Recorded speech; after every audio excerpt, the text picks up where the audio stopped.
ॐ जननीं शारदां देवीं रामकृष्णं जगद्गुरुं पादपद्मे तयो श्रित्वा प्रणमामि मुहुर्मुहुः। नमः श्रीयतिराजाय विवेकानन्दसूरये सच्चित्सुखस्वरूपाय स्वामिने तापहारिणे। गुरुब्रह्मा गुरुर्विष्णुः गुरुर्देवो महेश्वरः गुरुः साक्षात् परब्रह्म तस्मै श्री गुरवे नमः।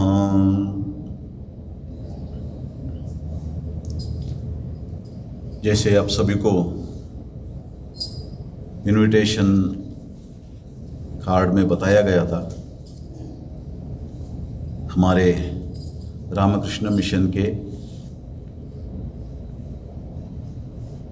President Maharaj, vice president Maharaj और general secretary, assistant secretaries, trustees, इन सबों ने मिलके स्वामी भीतिहरानंद जी महाराज को चंडीगढ़ रामकृष्ण मिशन आश्रम के सेक्रेटरी नियुक्त किया है।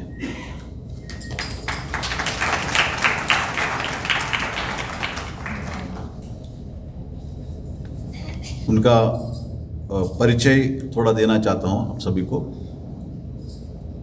महाराज स्वामी भूतेशानंद जी महाराज, रिवियर्ड स्वामी भूतेशानंद जी महाराज से मंत्र दीक्षा उनको प्राप्त हुआ है और 1997 में बेलूर मठ से अपने आध्यात्मिक जीवन प्रारंभ किया उन्होंने स्वामी जी रामकृष्ण मिशन में।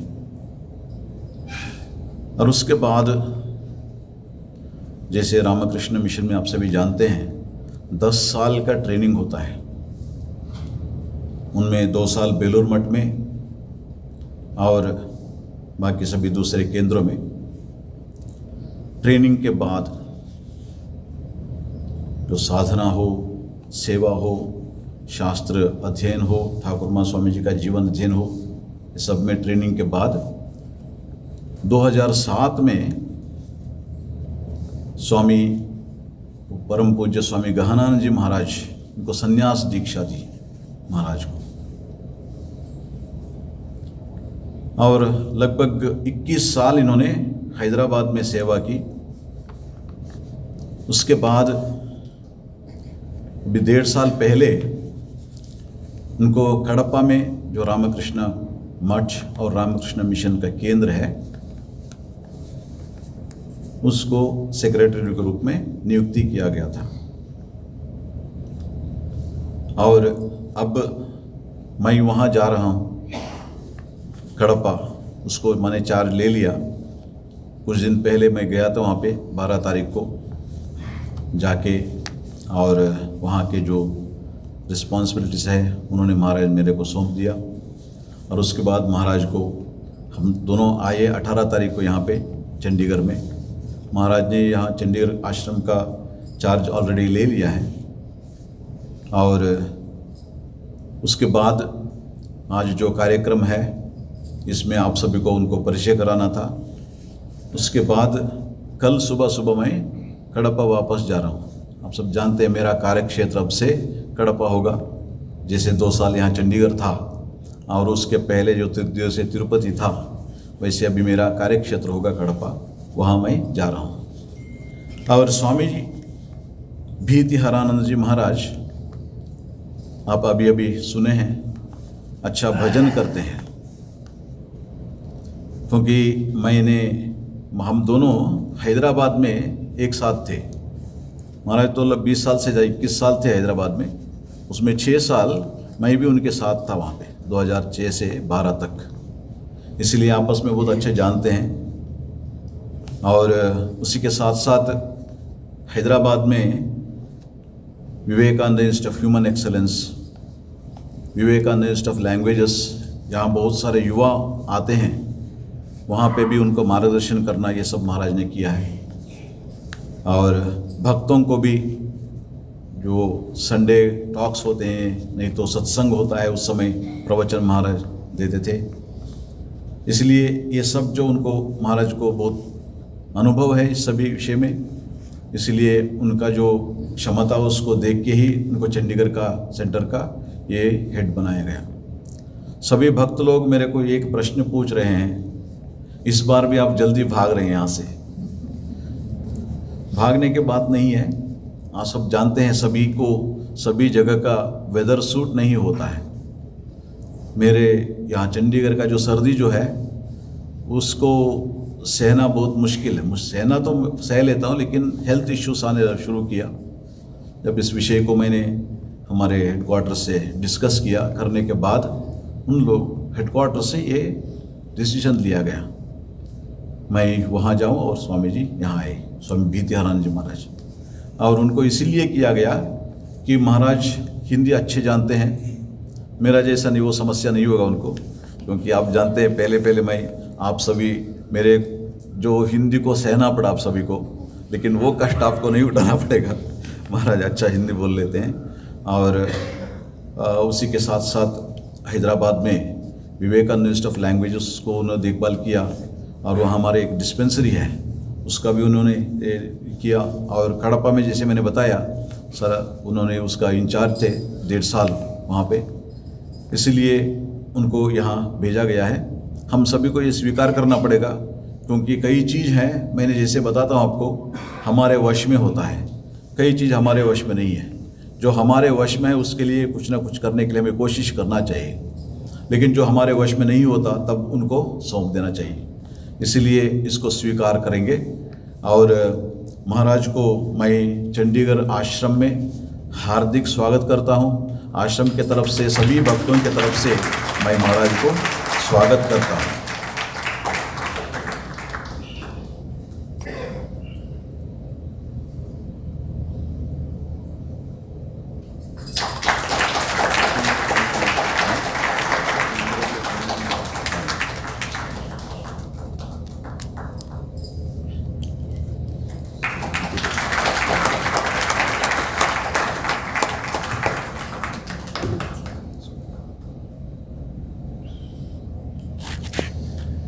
अब मैं स्वामी भीतिहारानंद जी महाराज से अनुरोध करूंगा कि वे अपने मंतव्य हमारे सम्मुख रखें। सर्वधर्म स्वरूपिणे अवतार वरिष्ठाय रामकृष्णाय ते नमः। रिवर्ड स्वामी अनुपमा जी महाराज को मेरा प्रणाम। आप सबको नमस्कार।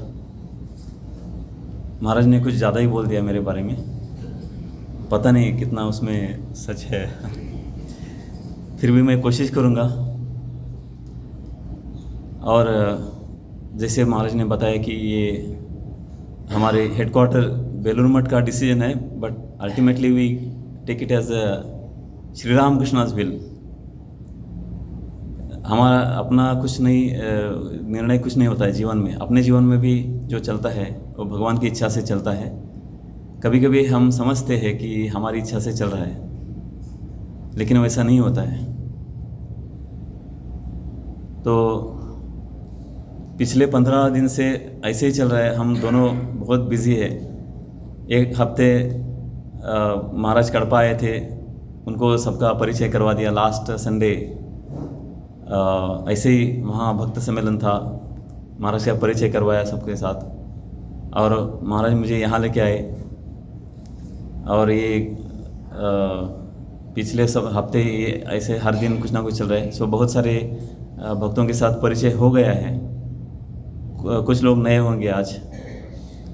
तो जैसा महाराज को आपने सहकार्य दिया है वैसा ही मुझे आपसे मिलेगा, ये मैं आशा रखता हूँ। तो आज का समय थोड़ा ही बचा है, इसलिए एक बहुत मुझे लगता है कि एक इम्पॉर्टेंट टॉपिक, महत्वपूर्ण विषय, प्रार्थना।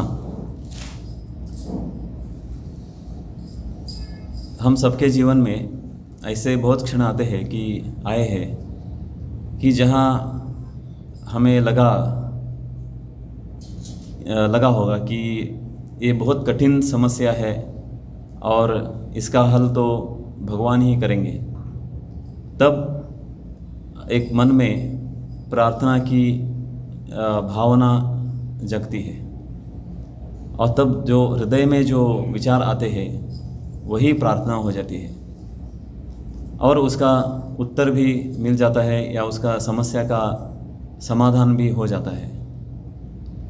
बहुत बार हम प्रार्थना करते हैं लेकिन जो होठों से बोलते हैं या प्रार्थना करते हैं उसका अगर भाव मन में नहीं होगा तो उस प्रार्थना का उत्तर नहीं मिलेगा। इसलिए हमें लगता है कभी कभी कि मैं इतनी प्रार्थना करता हूँ लेकिन उसका भगवान से उत्तर नहीं मिलता है। उसका उत्तर नहीं मिलता है, इसका कारण ये है कि जो भाव घनीभूत होना चाहिए हृदय में वो नहीं होता है। इसलिए सूरदास जी उनके एक भजन में बोलते हैं, सुनेरी मैंने निर्बल के बलराम। मतलब जो निर्बल मतलब वीक जो होते हैं उनके नहीं, लेकिन सब प्रयत्न करने के बाद भी उसका कुछ फल नहीं मिलता है, तब एक शरणागति का भाव उत्पन्न हो जाता है। तब प्रार्थना का एक भाव मन में उत्पन्न हो जाता है और उस समय भगवान आते हैं। उस अवस्था को निर्बल बोलते हैं, मतलब हेल्पलेस। सब करने के बावजूद भी अभी मेरे पास कुछ नहीं शक्ति बची है तो मैं शरण जाता हूँ। और ये अवस्था हर एक के जीवन में आई है और आती भी है, लेकिन कभी कभी अपना ध्यान उसमें रहता है, कभी कभी नहीं रहता है। कभी कभी वो स्मृति होती है मन में या नहीं होती है, लेकिन ये अनुभव तो सबके जीवन में आते हैं। लेकिन प्रार्थना करते समय भगवान से क्या मांगना चाहिए, ये हमें श्री राम कृष्ण के या माँ शारदा के जीवन या संतों के जीवन से समझ में आता है। हम जब भगवान के सामने खड़े होके कुछ मांगते हैं तो क्या मांगते हैं कि अपने जो फैमिली के प्रॉब्लम्स है या जीवन की समस्याएं हैं उसके बारे में चिंता करते करते भगवान को प्रार्थना करते हैं कि ये मेरी जो समस्या है, ये जीवन में जो मेरा प्रॉब्लम है, ये सॉल्व कर दीजिए। ये ठीक है, क्योंकि सबके जीवन में कुछ ना कुछ समस्या होती है और उसका हल निकालना पड़ता है। कभी कभी अपने हाथ में होता है, कभी कभी नहीं होता है, तब भगवान से प्रार्थना करते हैं। इसमें कुछ खराब नहीं है या कुछ इसे it's not nothing is improper, क्योंकि ये भी एक शुरुआत है आध्यात्मिक जीवन की। जब अपनी प्रार्थना का उत्तर मिलता है, अपने समस्या का समाधान मिलता है, तब भगवान है इसके ऊपर विश्वास हो जाता है। लेकिन जब आध्यात्मिक जीवन में आगे बढ़ते हैं तब भगवान के अलावा और कुछ नहीं मन में सोचना चाहिए। ये श्री राम कृष्ण के जीवन से हमें सीखने को मिलता है। जैसे कि भगवान श्री राम कृष्ण खुद ही भगवान थे, लेकिन उन्होंने कभी ऐसा दावा नहीं किया कि मैं भगवान हूँ और मैं सब कुछ कर सकता हूँ। वो एक साधक रूप में या काली माता के बालक जो है बाल, उसके वही भाव उनके मन में रहता था और उसी भाव से वो काली माता को देखते थे जैसे कि अपनी खुद की माँ है ऐसे। और उन्होंने क्या प्रार्थना किया काली माता के चरणों में कि ओ माँ मेरा सब कुछ ले लो, ये जो बुरा है वो ले लो, जो अच्छा है ले लो, लेकिन मुझे आपके चरणों में शुद्ध भक्ति दो। शुद्ध भक्ति मतलब जिस भक्ति में कुछ अहंकार नहीं होता है, कुछ चाह नहीं होती है, सिर्फ प्रेम होता है। ऐसी भक्ति मुझे दो आपके चरणों में, मुझे और कुछ नहीं चाहिए। और जब भी उनके पास कोई आता था, कोई समस्या लेके आता था, तो वो ऐसा नहीं, कभी नहीं उन्होंने कहा कि मैं तुम्हारे समस्या का समाधान कर दूंगा, तुम्हारी समस्या नष्ट कर दूंगा, ऐसा कभी नहीं बोलते थे। माँ की इच्छा से जो होगा होगा, ऐसे बोलते थे। इसका मतलब है कि भगवान से क्या मांगना चाहिए, शुद्ध भक्ति। और माता जी, माँ शारदा देवी, उन्होंने भी ऐसे ही प्रार्थना की थी करीब। वो चांद को देखते हुए, आकाश में चांद को देखते हुए बोली कि ये चांद का प्रकाश जितना पवित्र है वैसा ही मेरा अंतःकरण कर दो हे भगवान। मेरा मन वो चांद से भी उज्जवल बना दो। चांद के ऊपर भी कुछ दाग होते हैं, उतना भी दाग मुझे मेरे मन में नहीं होना चाहिए। मेरा मन पूर्ण पवित्र कर दो, शुद्ध कर दो, क्योंकि शुद्ध मन में ही भगवान विराजमान होते हैं, भगवान का स्वरूप दिखाई देता है, अनुभव कर सकते हैं। शुद्ध मन, शुद्ध बुद्धि, शुद्ध आत्मा एक, ऐसा श्री रामकृष्ण बोलते थे उनके अनुभव के अनुसार। तो इसलिए मन अगर शुद्ध रहेगा तो उसमें भगवान प्रतीत होंगे, भगवान का अनुभव कर सकते हैं। और एक उदाहरण ले सकते हैं स्वामी विवेकानंद जी के जीवन से। जब वो नरेंद्रनाथ थे तब अचानक उनके पिताजी दुनिया से चल बैठे और उनके पूरे परिवार के ऊपर एक बहुत बड़ा संकट आ गया। ऐसी स्थिति आ गई कि खाने के लिए खाना भी मिलना मुश्किल हो गया। एक समय ऐसा था कि किसी की चीज़ भी कमी नहीं थी, बहुत बड़ा घर था, लेकिन जैसे ही पिताजी चल बसे वो संकटों के ऊपर संकट आने लगे। उस समय पता नहीं होता था कि क्या करना है। और नरेंद्रनाथ जैसे जो युवक, जो प्रवीण था, प्रतिभा संपन्न था, बुद्धिमान था, उनको भी काम मिलना मुश्किल हो गया। ऐसी अवस्था में जब वो भगवान श्री रामकृष्ण के पास आए और अपनी समस्या उनको बोल दी उन्होंने, और उनसे कहा, नरेंद्रनाथ ने भगवान श्री रामकृष्ण से कहा कि काली माता, आपकी काली माता को प्रार्थना कीजिए मेरे लिए। तो आध्यात्मिक जीवन में रिकमेंडेशन नहीं होता है, खुद को बोलना पड़ता है। तो वही श्री रामकृष्ण ने बोला कि मैं क्यों बोलूँ, तुम्हारा तो विश्वास नहीं है, तुम खुद ही जाके बोलो। काली माता का आज मंगलवार है, काली माता के पास जाओ, मंदिर खुला है और जो कुछ तुमको चाहिए माँ दे देगी। माँ को जाके बोलो। नरेंद्रनाथ, ये स्टोरी सबको मालूम है, लेकिन फिर भी एक बार रिपीट करने से और स्मृति जागृत हो जाती है। तो नरेंद्रनाथ जब मंदिर में गए तो भवतारिणी, पूरे जगत जननी, विश्व की माता देखकर उनके मन में जो एक फैमिली प्रॉब्लम लेके गए थे वो सब चला गया और एक विश्व का रूप उनके मन में आ गया। और उन्होंने क्या मांगा, पैसे या दौलत ऐसा कुछ नहीं मांगा उन्होंने क्या मांगा कि हे माँ, मुझे ज्ञान, भक्ति, विवेक, वैराग्य दो। और बाहर चले आए। श्री रामकृष्ण ने पूछा, क्या तुमने मांगा? तो नरेंद्रनाथ को याद आ गया, अरे मैं क्या मांगने के लिए आया था और क्या मांग के बैठा। तो वो बोला, मैं भूल गया मेरे फैमिली के बारे में, परिवार के बारे में, तो मैंने ये मांगा। तो श्री रामकृष्ण ने उनको कहा कि ऐसे कैसे तुम भुलक्कड़ हो, इतना भी याद नहीं रख सकते, और जाके और एक बार जाओ। और एक बार गए, फिर वही मांगा उन्होंने, ज्ञान, भक्ति, विवेक, वैराग्य। ऐसे 3 बार हो गया। बाद में नरेंद्रनाथ को पता चला कि ये श्री रामकृष्ण का ही कुछ खेल है कि मेरे मुंह से परिवार के बारे में कुछ नहीं मांगा जा सकता। मैंने जो मांगा है वो विश्व कल्याण के लिए और मेरे भी कल्याण के लिए है। तो ये है भगवान के पास जो जब जाते हैं, जैसे स्वामी जी बोलते थे, स्वामी विवेकानंद बोलते थे बाद में, कि हम एक राजा के पास अगर जाएंगे तो क्या मांगना चाहिए उनसे? एक सब्जी और एप्पल ऐसे मांगना चाहिए? नहीं, ऐसा बड़ा कुछ मांगना चाहिए कि जिस चीज़ को देने में राजा को भी आनंद होना चाहिए।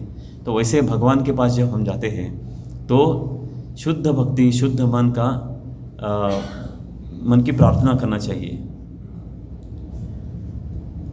ऐसे ही कठोपनिषद में जो नचिकेता, एक छोटा लड़का यमलोक में जाता है और यमधर्मराज से मांगता है, वो भी एक बहुत बड़ी सीख है हम सबके लिए कि 3 वर जो मांगते हैं, तो तीसरा वर जो मांगता है वो बहुत अपने महत्वपूर्ण है। और तीसरा वर जो होता है कि वो ब्रह्म ज्ञान के बारे में होता है। और जब ब्रह्म के बारे में जब नचिकेत छोटा सा लड़का पूछता है तो यम धर्मराज को भी आश्चर्य और आनंद दोनों भी हो जाते हैं। लेकिन वो नचिकेत कितना सक्षम है ये और कितना अपने निश्चय के बारे में दृढ़ है, अपने प्रार्थना के बारे में दृढ़ है, ये परीक्षा करने के लिए यम धर्मराज उनको बहुत प्रलोभन दिखाते हैं कि ये पृथ्वी का पूरा साम्राज्य का तुमको मैं सम्राट बनाऊंगा, राजा बनाऊंगा, तुम जितना चाहो उतना जी सकते हो, सब ऐश आराम तुम्हारे पास होंगे। ये सब देने के बावजूद नचिकेत बोलता है कि ये जो चीज़ें हैं ये आज रहेगी, कल नहीं रहेगी। क्योंकि कितने भी हजारों साल आदमी जिएगा, लेकिन एक ना एक दिन उसको इस दुनिया से जाना पड़ेगा। क्योंकि शरीर और ये भौतिक जगत जो है वो शाश्वत नहीं है। शाश्वत जो है वो एक भगवान चैतन्य मात्र है, ब्रह्म मात्र है और आत्म तत्व। तो उसी को लेके नचिकेत उसकी प्रार्थना होती है और तब यम धर्मराज उसको पर आत्म तत्व के बारे में बताते हैं। तो ये जब शास्त्र या संतों का जीवन चरित्र हम लोग उसका अभ्यास करते हैं, अभ्यास पूर्ण से पढ़ते हैं, जैसे अभी अनुपम जी महाराज ने बताया कि हर एक घटना लेके उसके ऊपर मनन करना चाहिए और उसके ऊपर विचार करना चाहिए। तब उस घटना से हमारे लिए क्या शिक्षा मिलती है वो सबको उपयोगी होती है जीवन में। इसलिए हमेशा मन में भक्ति भाव रहना बहुत ज़रूरी है। और वो भक्ति भाव तभी आता है जब हम शास्त्रों का या महान पुरुषों के जीवन का अभ्यास करते हैं और उनके बारे में चिंतन करते हैं। सिर्फ सुबह थोड़ा जप ध्यान किए और शाम को थोड़ा जप ध्यान किए या कभी कभी किए, उससे ज़्यादा प्रगति नहीं हो सकती। हमेशा वो भाव रखने के लिए, हमेशा वो मन में वो भाव जताने के लिए वो अभ्यास बहुत इम्पोर्टेंट है। तो इस शुभ अवसर पर और अनुपम जी महाराज को धन्यवाद देते हुए, सबको धन्यवाद देते हुए मैं अपनी वाणी को विराम देता हूँ। धन्यवाद। स्वामी विद्यारायण जी को धन्यवाद देता हूँ। और आप सबसे एक निवेदन है, महाराज जब नए आए हैं और सभी का परिचय तो नहीं है, कुछ डिवोटीज का परिचय हुआ है अभी, इसलिए जब भी आएंगे अपने नाम भी बताएंगे, उनको नाम बता के प्रणाम कीजिए। क्योंकि आप सब जानते हैं वो इतना डिवोटीज का एक साथ नाम याद रखना मुश्किल हो जाता है। कभी कभी डिवोटीज ऐसे समझते हैं मेरा नाम तो जानते ही नहीं, ऐसा नहीं है। धीरे धीरे परिचय होगा, ये सब होगा। जैसे मेरे साथ आप सब किए थे उतना ही पेशेंस आपको दिखाना पड़ता है। जैसे पहले मैं आया था, उस समय आप सभी ने बहुत पेशेंस से ना सहन शक्ति आपने दिखाया, वैसे ही इनसे भी करना चाहिए। क्योंकि सभी जो है श्री रामकृष्ण के संतान हैं। इसलिए आप देखोगे जैसे सत्यशान जी थे, उसके बाद आत्मज्ञान जी आए और उसके बाद मैं आया और ये स्वामी जी हैं। एक कॉमन फैक्टर आप देख सकते हैं, उन्हीं का शक्ति है ठाकुर माँ स्वामी जी का। क्योंकि जब बेलूर मठ से मैंने बताया डिसीजन लिया गया, कौन लेते हैं, प्रेसिडेंट महाराज, वाइस प्रेसिडेंट महाराज, ये सब, इन सबको सोच कौन देते हैं, ठाकुर माँ स्वामी जी। इसलिए ये बात याद रखते हुए आप आश्रम में आना बंद मत कीजिए, आते रहिए। और महाराज का प्रवचन भी होगा, विषय क्या होगा वो सब बाद में डिसाइड करेंगे, और हफ्ते में एक बार प्रवचन भी देंगे महाराज। और इस सभी का आप आश्रम का जो आपका संपर्क जो है वो कंटिन्यू रहे। ठाकुर माँ स्वामी जी के जो आप पकड़े हैं उसको मत छोड़िए, और ठाकुर माँ स्वामी जी का कृपा आप सभी के ऊपर रहे, इसी प्रार्थना से वाणी को विराम देता हूँ। अभी आरती होगी, आरती के बाद संकीर्तन, उसके बाद स्वामी जी को प्रणाम कर सकते हैं और सभी को प्रसाद मिलेगा, सभी प्रसाद स्वीकार करके ही जाएंगे।